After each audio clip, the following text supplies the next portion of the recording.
Encontros com o Futuro, hoje com um convidado muito especial, Andrew Storfer, CEO da América Energia.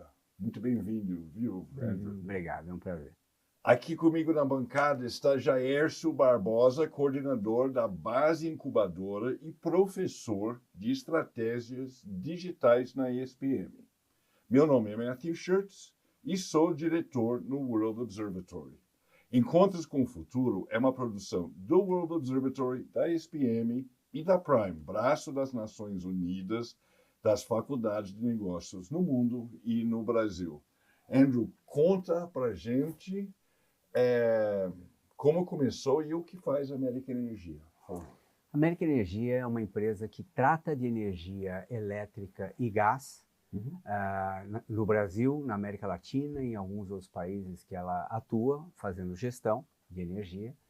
E é um mercado de energia elétrica no Brasil, é importante a gente observar isso, que é um mercado relativamente recente com a participação da iniciativa privada. Isso surgiu em 95, 98, com uma nova regulamentação, uma nova legislação, porém só foi efetivado em 2001, após o racionamento, 2002, aí é que passou a se desenvolver. Então, quando a gente olha essa era moderna da energia elétrica no Brasil, nós estamos falando de 20 anos, 20 e poucos anos, não é um período tão extenso assim. Sim. E foi nessa época que a América Energia surgiu. Ela surgiu inicialmente estruturando, com projetos estruturados de energia e fazendo gestão de energia. Vamos lembrar que em 2001... O que significa um projeto estruturado de energia? Um projeto estruturado de energia é quando teve essa desverticalização e a participação da iniciativa privada, existiam muitos investimentos promissores ou iniciando de iniciativa privada na geração de energia elétrica. Na geração. Essa geração de energia elétrica, o Brasil tem uma vocação enorme para a geração hidráulica, foi a que mais foi aproveitada. Só para se ter uma ideia, o Brasil tem hoje cerca de 170 gigawatts, 170 mil megawatts de potência instalada, dos quais cerca de 115, um percentual muito importante, mais de 60%, é hidráulica. É o segundo país no mundo em termos de potência instalada hidráulica, só atrás da China. É bastante significativo. Então houve, evidentemente, nessa época, um interesse muito grande da iniciativa privada fazer empreendimentos de geração, sejam maiores, sejam menores, que são denominadas PCHs, pequenas centrais hidrelétricas. Então, esse movimento necessitava que alguém com uma expertise pudesse fazer essa estruturação. O que é estruturar? É pegar o que é possível gerar, fazer estudos, analisar como vender aquela energia no mercado livre, como participar de leilões do regulado, enfim, fazer toda essa concatenação, essa catalisação para que pudesse ocorrer o empreendimento. Essa é uma assessoria, uma consultoria, um serviço prestado originalmente. Segundo, começou a se desenvolver um mercado livre. O que é o mercado livre de energia elétrica? É um mercado em que alguém compra energia de quem quiser e recebe da distribuidora. No Brasil, você tem a concessão das distribuidoras de energia por região. Só aquela distribuidora pode atender aquela determinada região, seja cidade, uma região, um estado, não importa, é uma distribuidora que tem aquela concessão. Aqui em São Paulo é a Enel. Aqui em São Paulo hoje é a Enel. Isso, São Paulo, só para as pessoas entenderem. São Paulo capital. Porque São quando Paulo a gente vai para o interior, exatamente. Nós vamos para a CPFL, para a Eletro, enfim, para algumas outras. Exatamente. Então, nessa parte, a distribuidora ela pode, no mercado regulado, fazer o frete, a entrega de energia, vamos dizer assim, mas ela também vende a energia.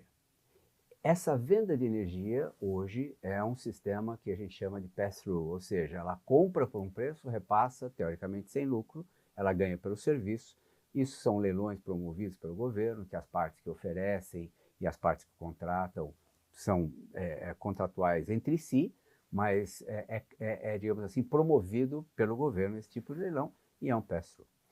No mercado livre é um pouco diferente. A distribuidora continua entregando, mas alguém compra energia de quem quiser e essa energia que é entregue para o cliente. E no Brasil, hoje, só pode comprar no mercado livre empresas, pessoas físicas não podem, todas as pessoas físicas estão no mercado cativo, chamado cativo, E no Mercado Livre são empresas com algumas características. Tem uma demanda mínima, existe algo que precisa ser observado para comprar aquela energia. Então, esse mercado, nos últimos 23 anos, é que se desenvolveu, né? Hoje nós temos aí milhares de clientes, pessoas jurídicas. A indústria, por exemplo, ela tem mais de 75%, 80%, claro que depende da indústria, no Mercado Livre. Você tem várias outras empresas de comércio, prestação de serviço ou a parte de agricultura também no Mercado Livre, comprando energia e sendo entregue pela distribuidora. Pessoas físicas e outras empresas, pequenos negócios, não, são hoje obrigatórios. Embora se tenha uma legislação em andamento, existe um processo em andamento para que se libere o Mercado Livre paulatinamente, cada vez mais, inclusive para pessoas físicas.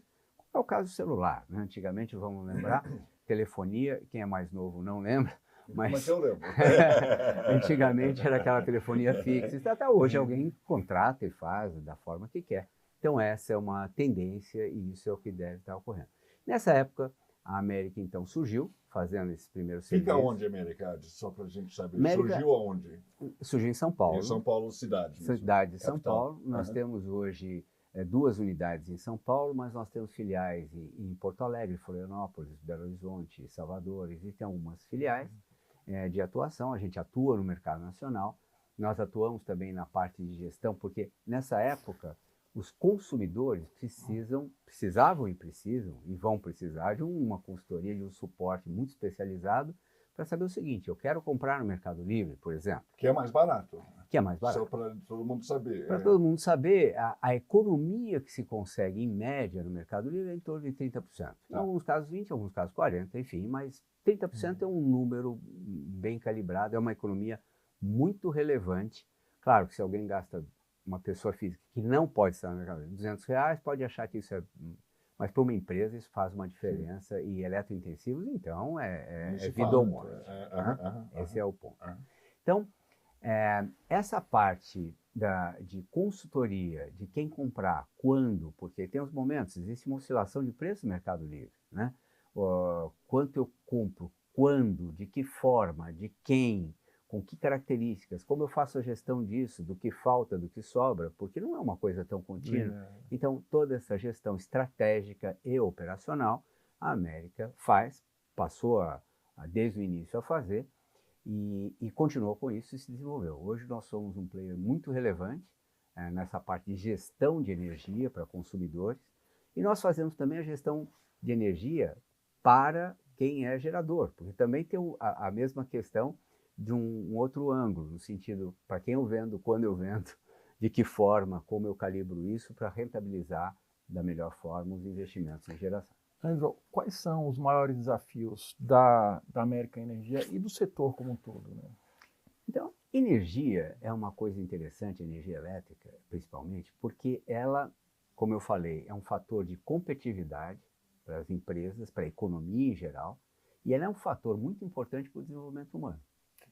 Então, cada vez mais se quer consumir energia porque isso provoca um bem-estar, provoca comodidade, enfim, uma série de coisas que tem. Esses dois aspectos são muito relevantes. Então, eu diria que energia, da mesma forma que a gente poderia falar sobre saneamento ou coisas assim, são muito importantes para o desenvolvimento humano e também para a competitividade da economia, que reflete também no desenvolvimento humano, né? na renda, emprego e bem-estar da sociedade.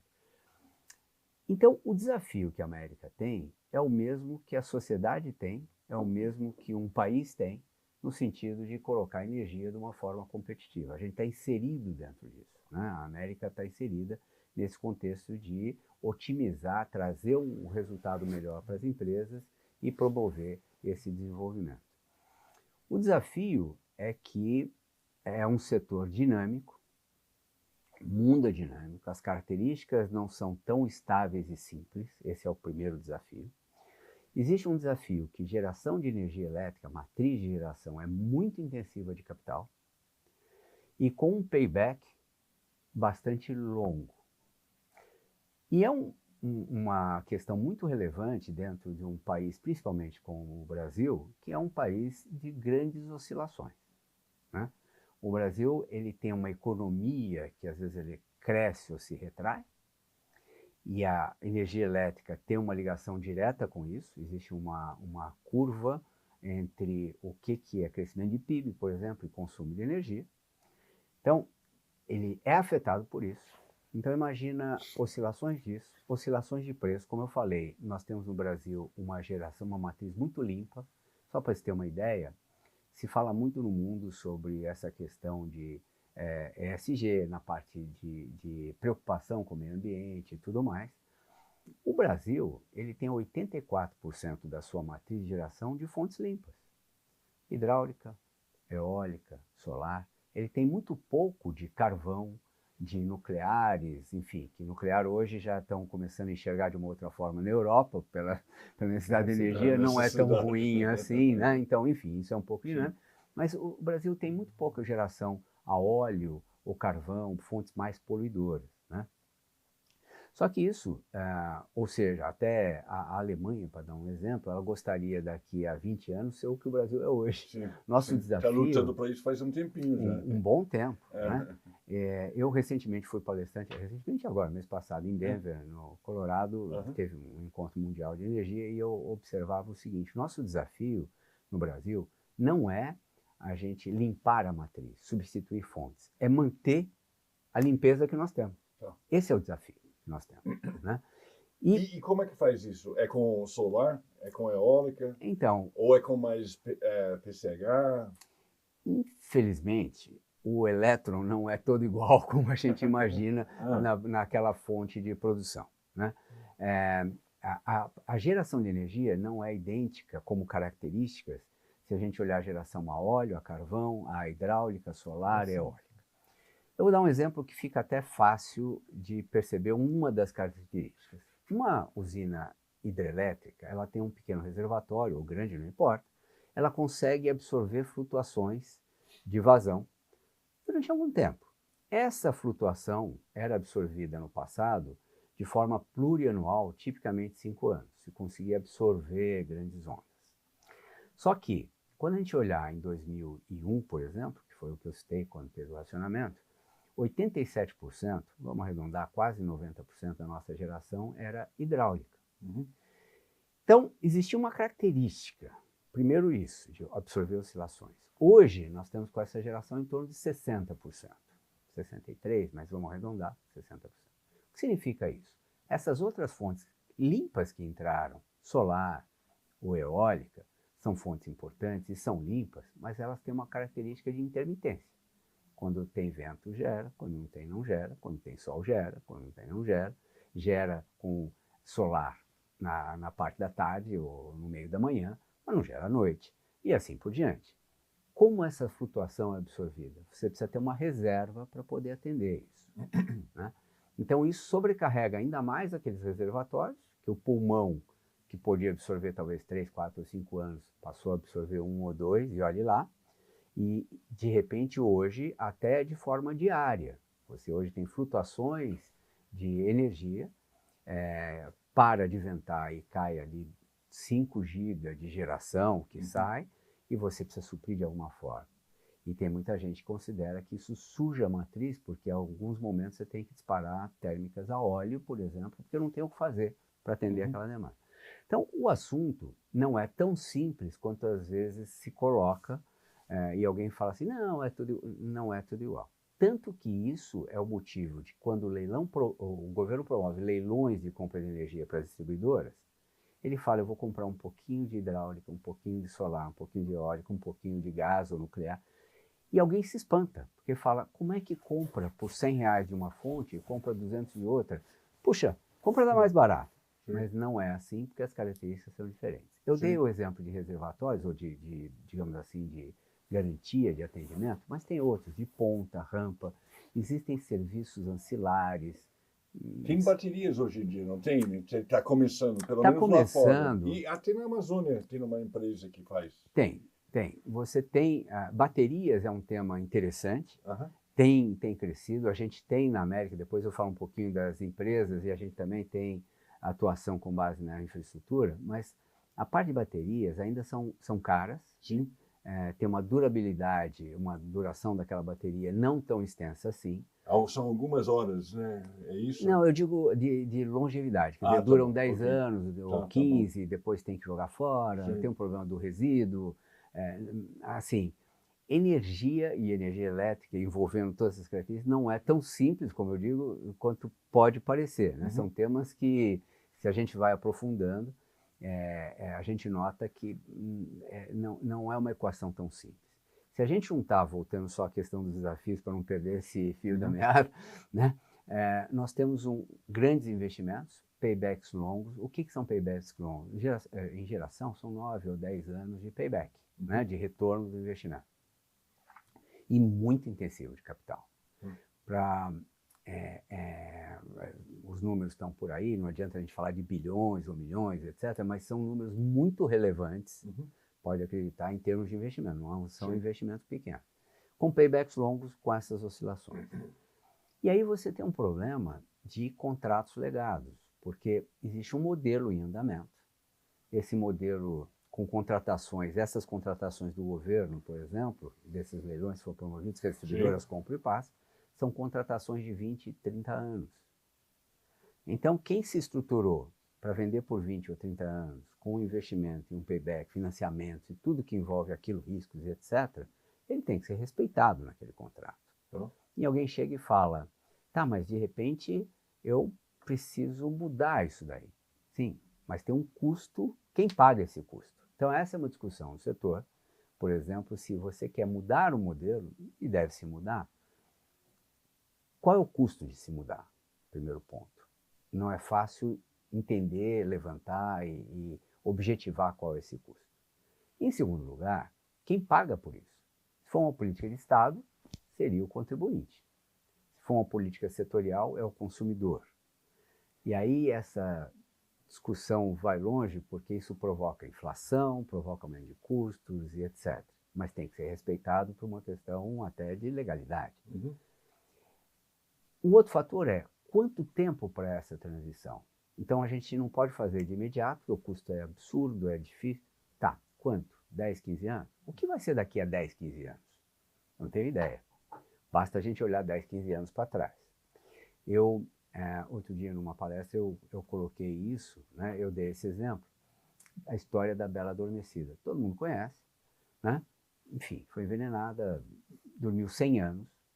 O que acontece depois de 100 anos? Ela é acordada por um beijo, por um príncipe a cavalo, eles se casam, moram num castelo, com carruagens, nada mudou em 100 anos. Sim. Experimenta dormir 10 e acordar e falar, me passa um fax ou me manda um Eu não lembrava que era 100 anos. 100 anos, a história da Bela Adormecida são 100 anos. Né? Então, quando a gente olha isso, o mundo é muito mais dinâmico e mais complicado e muito mais rápido em tudo hoje. E nesse setor particularmente. Nesse setor, o agravante os investimentos são muito significativos com paybacks longos. Andrew, me fala, é quase que uma curiosidade pessoal, né? A energia solar é realmente um futuro? Indica, as grandes empresas estão usando, as médias, as pequenas, o consumidor pessoal, né? A residência. Como é que você fala? Fala um pouco desse... A energia solar, para o Brasil especificamente, que é um país com grande insolação, só para a gente também calibrar, não adianta ter um sol tórrido, que isso não aumenta a eficiência, né? Não é alguém achar que o lugar em que faz 50 graus é o melhor, porque não é. O rendimento não é tão bom assim, tem uma curva de rendimento. Mas o Brasil é um país de grande insolação, ele tem um potencial enorme, em primeiro lugar. O Brasil tem áreas para isso, muito diferente de alguém olhar e falar, olha, eu pego um país, Luxemburgo, na Europa, não tem o espaço, é muito caro. Então, no Brasil, você tem espaço, tem sol, tem uma perspectiva boa. Esse é o futuro. Mas, como eu disse, energia solar, ela gera ao longo do dia. E o restante? Como é que se equilibra isso? Bom, tem baterias, tem reservatórios, tem óleo, enfim, tem outras fontes, gás, que vai ter que ser usado para equilibrar. Então, essa equação tem que ser montada. Mas das perspectivas que o Brasil tem, a gente fala de hidrogênio, fala de eólicas offshore, que são no mar e tal, mas solar tem uma perspectiva muito boa, deve ser um avanço tanto em termos de geração centralizada quanto em termos de geração distribuída. Qual a diferença? A geração centralizada é aquela que alguém faz uma planta, 100, 200, 300 megawatts de potência instalada, não importa, 1 giga, e distribui e vende, enfim, tanto no Mercado Livre ou em leilões, seja o que for. A geração distribuída são pequenas instalações menores, 1, 2, 3 megas, às vezes 5 megas de potência instalada, megawatts, e isso, então, ou é uma geração compartilhada por alguns, ou é alguém que faz, ou até em menor escala, aquela que alguém põe na sua casa, no seu telhado, na sua empresa, enfim, em algum lugar, que é bastante comum, e isso tem crescido muito. Ontem, só uma curiosidade, ontem veio aqui o diretor da Associação Paulista de Supermercados. Uhum. E ele diz que a energia solar para os grandes supermercados, sobretudo do interior de São Paulo, do estado, já cobriram muitos com energia solar e é uma fonte de renda significativa para os supermercados.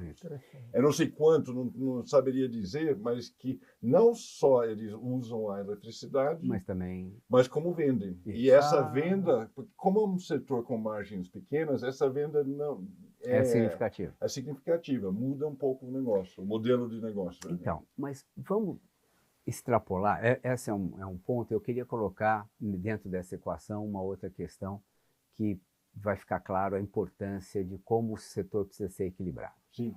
Imagina que todo mundo, alguém chegue para uma distribuidora e fala, eu instalei solar. No meu supermercado. No meu supermercado ou na minha casa, não importa, tá. E fala assim, eu não preciso de você mais, porque eu sou autossuficiente. Aí a distribuidora fala, ótimo, então até logo. Não, eu quero um contrato pelo seguinte, tem horas que não tem, eu posso ter um problema, ele fala, não tem problema, então eu vou fazer um contrato, eu estou hipoteticamente falando, sim. em que cada megawatt-hora que eu te fornecer, que hoje talvez esteja em torno de 700, 800 reais, eu vou cobrar 10 mil dólares. Eu falo, como? Eu falo, não, entenda o meu ponto de vista. Você quer que eu faça, que compre energia, que tenha todas as instalações e fique de braço cruzado para o momento em que você precisar eu te atender? Esse momento vai ser caríssimo. Se você contratar metade, eu baixo para 3 mil. Se você contratar X, é tanto. Então, como é que é esse equilíbrio? Esse é um exemplo simples de que, às vezes, na teoria a gente fala, olha, pode ser assim, e na prática a gente precisa ajustar um setor. A Austrália tem, por exemplo, uma geração solar individualizada bastante significativa. O operador, e aqui no Brasil começou a ter isso também, fala, deixa eu fazer uma previsão de insolação, de quanto vão gerar, para entender o que eu vou precisar despachar de energia. Porque a partir do momento que passa a ser relevante, eu preciso considerar num modelo de despacho, de atendimento, porque todo mundo quer conforto. E aí a gente entra numa outra questão no Brasil, por isso que não são questões tão simples, e isso faz parte de todos esses desafios, que no Brasil se vende energia junto com a capacidade, junto com o lastro, junto com a confiabilidade da entrega de energia. Eu vou explicar melhor. Quando alguém vende num leilão para distribuidoras, ou quando alguém vende no Mercado Livre, ele fala, eu te entrego a energia, eu te entrego a capacidade, tudo junto por um período X. Se for no regulado, 20, 30 anos, se for no livre, é pactuado entre as partes. Muito bem. Eu vou dar um exemplo de uma fábrica de latinhas, que fica mais claro, talvez, para quem nos assiste a entender o processo. Imagine que alguém fale o seguinte, eu quero uma fábrica de latinhas que me entregue latinhas, eu vou colocar água, refrigerante, suco, cerveja, não importa o que nas latinhas, mas você me entrega 1 milhão de latinhas por ano por 20 anos. Alguém faz bida, faz um processo e constrói a fábrica e vai entregar 1 milhão de latinhas. Vai precisar de 1 milhão de latinhas? Para quê? Quando? Não sei. Então, qual é a lógica da separação dessa confiabilidade de ter latinhas e a entrega da latinha em si, que é a energia? Falo, olha, você constrói a fábrica. Eu pago por isso. Agora, quantas latinhas a gente regula cada ano? Você vai contratar pessoas, comprar matéria-prima, fazer, dependendo do que a gente acertar. Não precisa ser por 20 ou 30 anos, pode ser 2 ou 3 ou 1, né? Isso é essa separação entre lastro, ou confiabilidade, ou capacidade, e a energia em si. No Brasil não é conjunto. E isso gera algumas questões, por exemplo, de tirar do mercado cativo e ir para o livre, sobra energia. Alguém que faz a geração distribuída e tira também aquela energia, ele fala, o que eu faço com isso? Eu preciso liquidar isso de uma forma.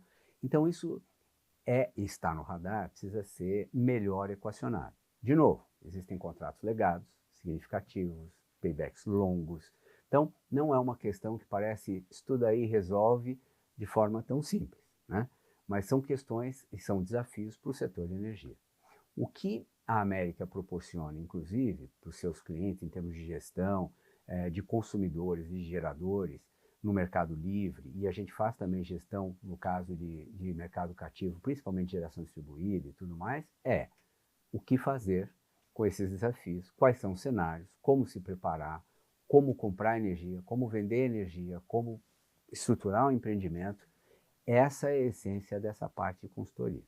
A América tem também uma outra subsidiária integral, que é uma trading. A gente faz compra e venda de energia no mercado livre, contratos de compra e venda no mercado livre. Nós temos um terceiro braço que é de geração, nós temos geração hidráulica, temos geração eólica e temos geração solar. Nós só temos fontes limpas da parte da geração. Aonde? Não sei de curiosidade. Nós temos a parte eólica, nós somos sócios da Casa dos Ventos num empreendimento no Nordeste, né? Então, é uma planta de 203 megawatts de potência instalada lá, eólica. Nós temos solares na parte de Centro-Oeste, nós temos Rio de Janeiro, Minas, Goiás. Nós temos na parte hidráulica Goiás, Tocantins, Mato Grosso, Rio de Janeiro, enfim, nós temos algumas usinas, mas nessa região. Não temos nada no sul do país e no Nordeste a gente só tem a parte eólica. O resto é no Centro-Oeste, Sudeste e Centro-Oeste que a gente tem essa parte da geração. E nós temos uma outra empresa, que é uma empresa que é a América Infra, que se dedica a prover serviço de infraestrutura. Então, nós temos uma parte de EPC, engenharia de proprietário. O que é EPC? Desculpa, eu não sei. Construção de usinas solares. Tá. Então, nós fazemos uma parte de construção, operação e manutenção de usinas solares, fazemos engenharia de proprietário, fazemos a análise, instalação e estudos para baterias, por exemplo, para toda essa parte de infraestrutura para um consumidor ou para geração, né? Isso é o que a gente faz. Andrew, o nosso tempo aqui acabou, mas eu quero agradecer. Isso foi uma aula muito boa, eu aprendi muito e eu estou tentando entender há muitos anos esse setor. E dei um belo avanço graças à sua clareza. Bom, foi um prazer estar aqui com vocês, né? E é um assunto que seguramente isso se desdobra e vai ter desdobramento. E você vai ter que voltar e explicar para a gente. Vai ser um prazer. Muito obrigado. Imagina, eu te agradeço. Obrigado.